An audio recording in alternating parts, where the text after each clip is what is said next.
देखो आज दोस्तों देखते हैं फिजिक्स का 12 का दिया हुआ न्यूमेरिकल है, काफ़ी बार बोर्ड एग्जाम में पूछा गया है।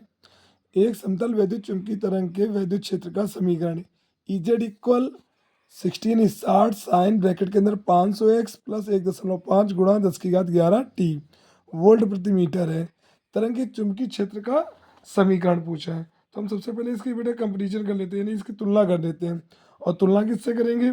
इसका समीकरण होता है बेटा E इक्वल E0 साइन और ब्रैकेट के अंदर होता है ओमेगा टी प्लस के x.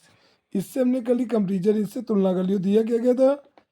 EZ equal 60 sine 500x plus 1.5 into 10⁻11t volt प्रति मीटर।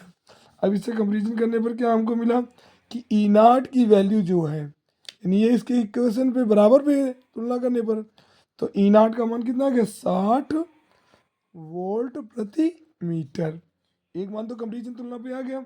और अब पूछा क्या गया? दूसरा मान हम निकालते हैं बी नाट, यानी चुंबकीय क्षेत्र वाले का मान। तो इसका फार्मूला होता है बेटा बी नाट इक्वल ई नाट अपॉन सी। अब ई नाट का मान है 60 और सी का मान आपको मालूम है, सी का मान ऑलरेडी होता है 3 × 10⁸। अब 3 का भाग देते थे बेटा इसमें, तो इसको कैंसिल कर दे तो कितना आ जाए? 20।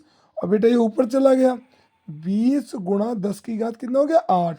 अब 8 से 1 कम हो जाना है, तो 20 का मान कितना आ जाएगा? 2 × 10⁻, ये प्लस का 8 है। अब 8 इसमें हो क्या जाएगा बेटा? ये प्लस का ऊपर जाके आ गया था माइनस का, ये प्लस का ऊपर जाके माइनस का, 1 0 कम हो गया तो आ गया 7। बेटा इसका मात्रक क्या होता है? टेस्ला। इसका मात्रक बना आपका टेस्ला। अब चुंबकीय क्षेत्र का समीकरण पूछा है, चुंबकीय क्षेत्र का समीकरण। अब आप क्या लिखोगे? इसका समीकरण था बी वाई इक्वल, अब दिया बी नॉट, जैसे इसका ई नॉट तो इसका क्या हो जाएगा? B nought sine. अब जो मान आपकी इक्वेशन पूरी थी वो आपको पूरी वैसी लिखनी होगी, तो इसमें क्या हो जाएगा? ओमेगा टी और के एक्स। तो आपको सीधे सीधे बी वाई इक्वल क्या लिख दें? बी नॉट का मान 2 × 10⁻⁷ साइन, और बाकी जो क्वेश्चन में दिया गया मान आप पूरा वैसे ही लिख देना, जैसा आपका दिया गया आगे मान आपको पूरा सेम टू सेम लिख देना।